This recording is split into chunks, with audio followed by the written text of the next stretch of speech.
mo whawhorwinga I le tua I le nei tu la Afiafi manatu ua I ufoi whiau mga ruenga sa whianga iai I le nei aso. Te tono foi sa tapu awa le tua lo soifua ma lo tato wola. Nei o tato tini tu vai mai ai I le nei Afiafi o le nei aso. O le vi inga e whafo I le atua I lo nanga lei. I le tau mate foi sa mulmulita I malangal marima le oti I lo si o tato wola. Ai peitai o le autaitai o le atua. Lo ia lave ina pea I tātou I so se mea. Whaingata ma whawhita auli.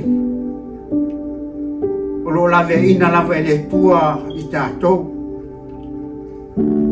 Mai leo le salamo le luasfulu malitoru e maasani ai o na tātou whaitawina. I ere whai upu le o te whaitawina. Mai fai upo e whawha mai e ui lava ina o savali le vanu le ato le oti. O te lewhewhe lava I se mea leanga. A wā oe ta te whātasi mao. O laula au ma lo tō tō e wha mawhana ina ai au. O lo mulmultai malanga lima le oti o tātou tangata. Whawhita auli o whalawe tātou te le mai loa. Ai whai mai lau au na ale atua nei tu la Afiafi. E ui lava ina tātou savavali I whaingatā ma whawhita auli. O le ato le oti I so se teimi. Whe au mga ruenga e whenga iai o lungo au wala I tutono a inga. E le tau mate o lo mulmulita iai whawhita auli ma whaingatā o nei soifuanga. Ai whai mai leo au nā le tu e ui lava ina tātou savavali I whaingatā ma whawhita auli. Ai peitai o lo iai le atua na te lawe ina lo soifua ma lo wola. Na te lawe ina I tātou ma le tero whaingatā ma whawhita auli. Mafuanga whaulea o tātou iai I le leitu la Afiafi. Tātou te siitia lo nā lofa ma lo nā ngale lei. Wa o le ai se mea ngata ai le anganga whawhitai I ate ia. Ina ua I uwhe au mga ruenga I lo nā o taitai ma lo nā awa lofa. Na vele o le nei tu la veilo leo e whai masui o le teitai mtanga ruenga I a pasta sato si o whele ma le au whainga ruenga e moli atu ai le a whatarofa tonu si o tato ainga SISDAC I so se mea I tu le manu e wha o le nei larolangi o papa ao ma alala ai a vatu le au whatarofa I le nei tu la Afiafi. Whatarofa il perestene o le ngā ruenga SISDAC. Le atua le tamā le alo ma le angangapa ia o lo ia tapu a oina pea lo tātou bola. A o tātou wholau pea I le nei vai tau ma le nei vai taimi I le tu mau le nei soifuanga. I le whaititia le alvi inga ma le whamanu e whafoi a te ia. Na vele o nei avanoa po na lawe watuele a whatarofa si o tātou taita I a wao I a pasta ala moana papu si o whelea le ngata I lea al whalitua ma le nofo alo vi ia le atua le tonu o lorso I fua ma le ola e peitai le mawhai o na tua uno ina I le atua o na lua vala uina I le whe au ma ngā ruenga o lo ngā lue ai. Va foi la whatarofa le au mautofi o ngā ruenga. Whai lau tusi, te uoloa, te itai mata ngā ruenga e fia, le au whai ngā ruenga tutofi le atua I le atu li manu, ma lea tu li manu. au whaingaruenga marolo manu maro ta mama tina matutua TMI vaenga o ai mai se alo ma whanau a watu leo whatalofa nei tu la Afiafi o tato iei taimi tatu osi na tauranga i rumo le tua ina i mawhai o na tato sula ina lo na lofa ma lo na ngalei a o ia ta ina pea la tato whoraunga i ulawa i tele o whaigatan whawhitai o whaamai o lo wheangai ia i le eise mea tato te whewhe ai ma tato mata uai o lo soifua le atua o lo tato au auna i ai i ateia o le au saunia le tato te talo i o vauelo mato o tua sisili ese o lo fio le langi i le lava se me lilo lau silfangati o mato tangata le li ie au whenga ie lau whanau le nei aso whi au mga ruenga i tutono o whalewhai ngā ruenga i tua ia inga i so se mea le atua whaftailo wanga le lei malo au whano loa wai wai whea mga ruenga le mamarama o mawatu o mato iei nei tu la Afiafi mato te whafo i atu le whamanu ma le anganga whaftai lau fio nei tu la Afiafi le tua au no whatetai lau whanau o le aso finangano e ala wa atu lau au na whatau wa ama le vai vai i te talo lau fio le li ianga le lei oelo mato te maa ma futa mai oe ina e mwhai o na whangana ina lau au auna a ia fisosoani lo nganga e whaamana malama a wale mato wholaunga a male mato sawaringa whamangalo mato tangata le atotoa le ie le nei tu la Afiafi ona o Yesu. Amen.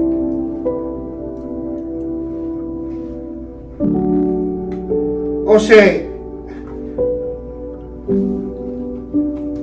te au mo tātou po se whamarusianga mo tātou le nei tu la Afiafi e manatu fo i le umi wa taitonu wa vai vai fo i se au mga ruenga e le ngata leo tiu te sa whianga iei nei aso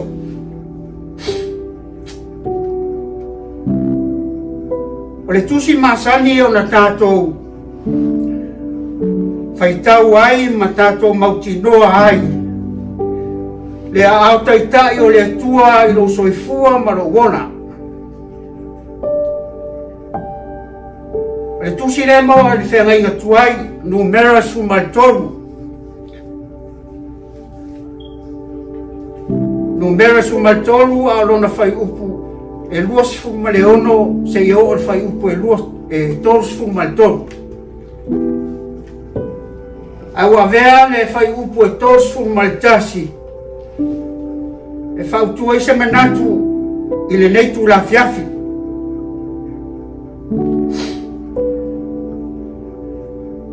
whamai o na whaiane lea o ia tangata na o ae maia tātou te le mawhaia o na tau ma le nānu a wae sili lo lātou marosi i lo tātou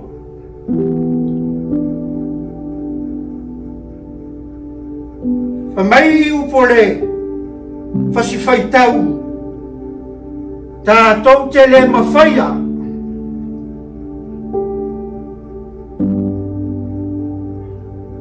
o le tala masani o le tala ina ua auina e mose nisi e asi le nu o afona whetalai ei le tua mose filifili ni tangata e o asi i le nu pe fa pe fea mai le nu pe matai lau le lei pe lau le anga pe tamau ainga pe mativa o iai ni tangata fa le o rua lo au mau le nu o le tala masani a o le ara o foi mai le se singa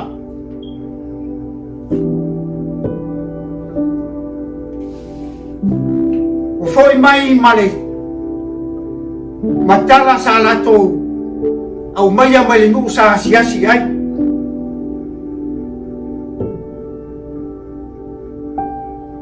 o nisi o i lato no e siasi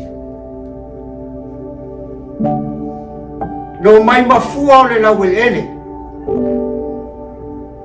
wa foi fitala ia mose o e vai le nu pea ato o foi mai o mai ba mai di fua lauele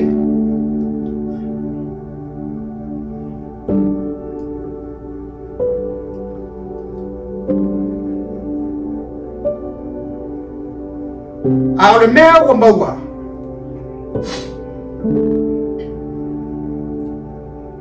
o foi mai nei la si singa matala o le nu fa mai tana le awa siasi o le nu matango fie o le nu e mau oa i tele ai mea o le nu e tamau a inga ai sawa i maletara i tua o le nu o lono nofo e foi tangata marolosi matino ese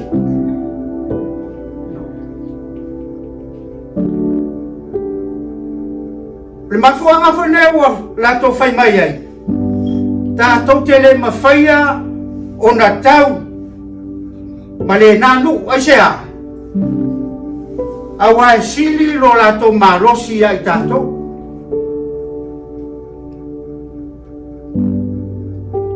ai o te sili le nei tu la Afiafi ia te oe maa u tato te mafau iai mata tato te mawhaia pe tato te le mawhaia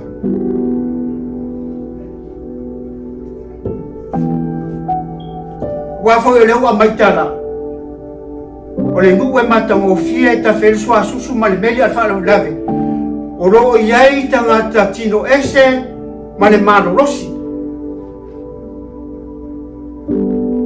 o lesi mena mata uina ma e tala pe ono whaitu al tala masai whai mai na lato ilo ai whanau anaki wa fefefe whanau anaki a anaki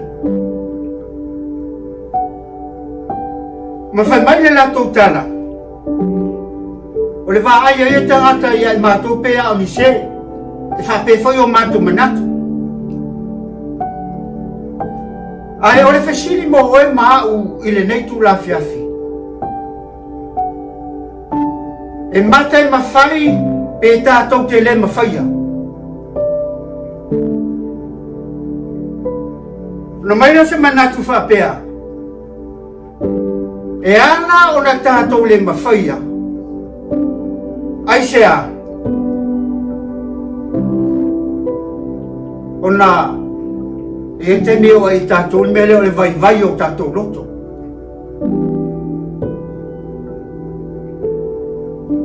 e whautu ina whe au te manatu le netu la whe mai o ua nei vai lo loto ia i upu matala a wafo i eitei mi o tātou whai ngā malanga mai soifuanga e ia isi tangata e te iau pala ai fu e whamatalanga le si tangata o mena le o maua i la se singa o mai ma whamatalanga e wha vai ei tangata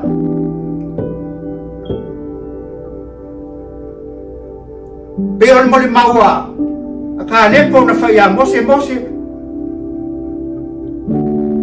o uso ina matou na latu o mai matala ya e wha vai hei loto tangata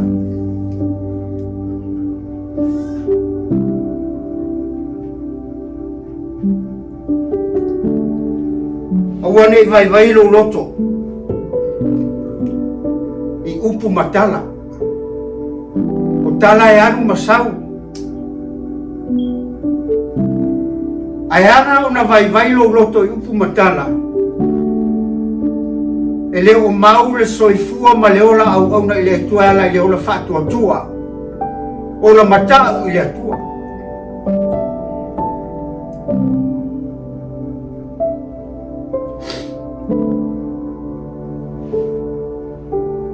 Whamai upu tātou te le mawhaia.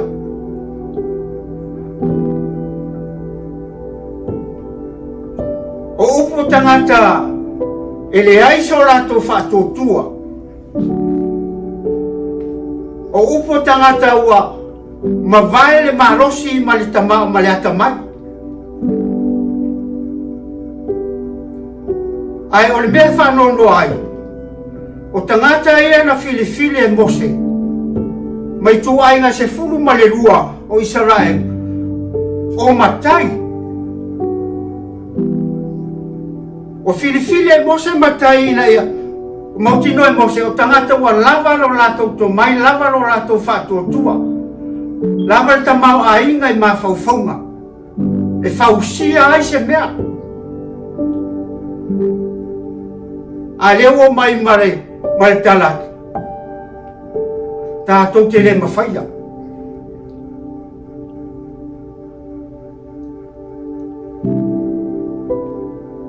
Le ngā ruenga le tua i tuli manu e whāru nei larulang. A whai o le tūranga lea tātou te manatu ifo e tātou te le mawhaia. O lona winga e tau mai i. E o mai ale wala au o lo tātou mautu pe le mea tātou te le mawhaia se mea.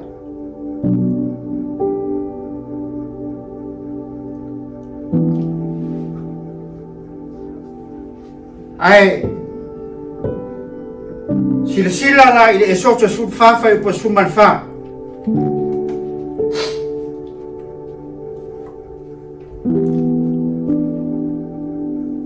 O leo o mai le vaenga le wha mai tātou te le mawhaia.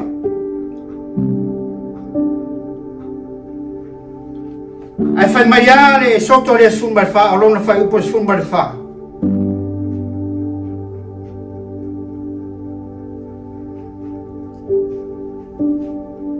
Ina ua au mai e Mose le nuu mai ai kupito.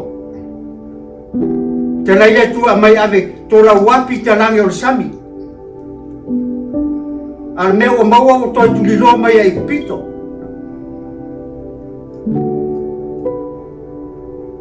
Wa amata ona fe mea ino wa lato ilo atu ai kupito tua o luma o sami ula ula.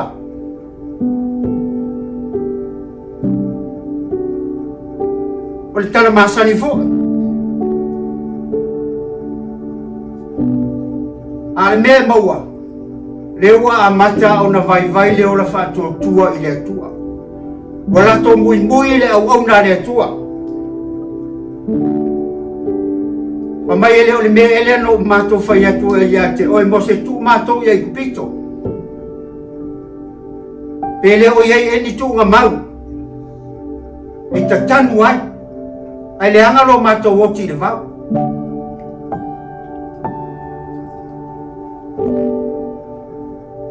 Ai fai mai le o una le atua.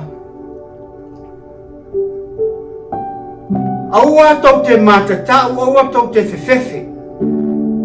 Ai ia ea. Ai ia tātou vava ai i le o le tanga o saunia i le atua mo oi. O na fai mai le fai upo sumal wha.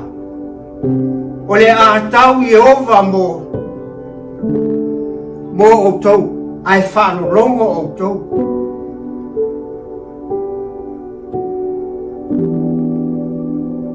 A upu ia vanga le na oa sia fai mai tātou te le mawhaia.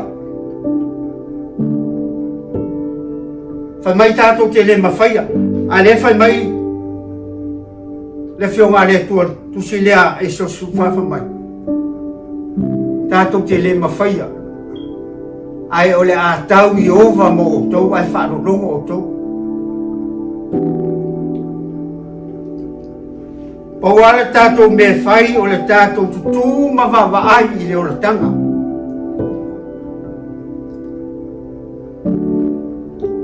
Menere, a whionga le tō te tēnā mua tō te fufa mai, o ye ovaro o tau atua. O le na te mua i a te o tau e tau o ia mo o tau. E tūsa ma mea umana i a whaia mo o tau i a pito. Yo o tau luma. O lona winga o le atau le atua e fuafua i le polonga sa tau sa iai. Sa tato iai i ai kupito. O le atua e mua mua. E tau mo oe mao.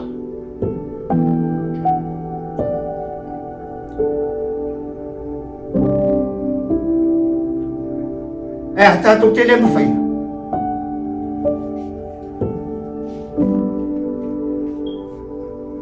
O le fesiri na mo oe mao le afiafi. Tato te mawhaia pe tato te le mawhaia.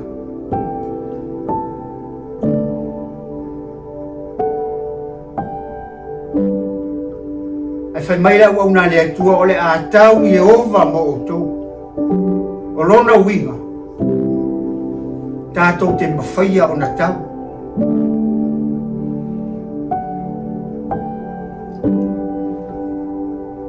Tau pe tolu te te nome a lea fai upe lua suma lua. Pa mai au ato te mata tau ia i la tau. Awa o i ova lo o tau atua. O ia e tau mo o tau. O le mawhai na e tupu e whai manatu whapea tātou te le mawhaia. Ai sea, langa tātou te le soifua maola matatau i le atua.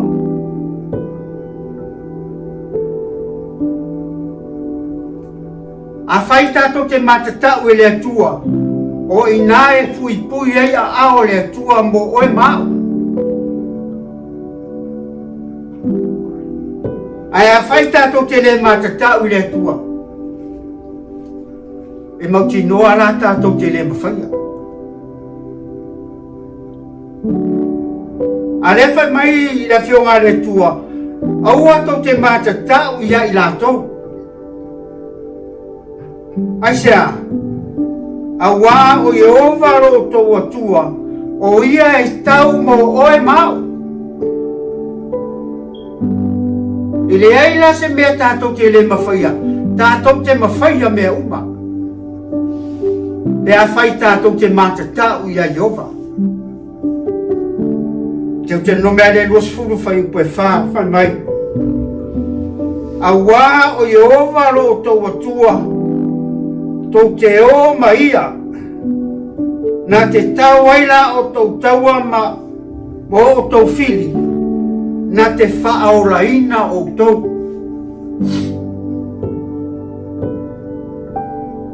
So se mea ro tātou Feauai ai ma tātou whai malanga i ai. E mauti noa ro tātou wo whaatasi ma le atua. Ai sea, awa o Yehova lo o tātou atua o lo tātou wo whaatasi maia. Nā te tau mo oe ma.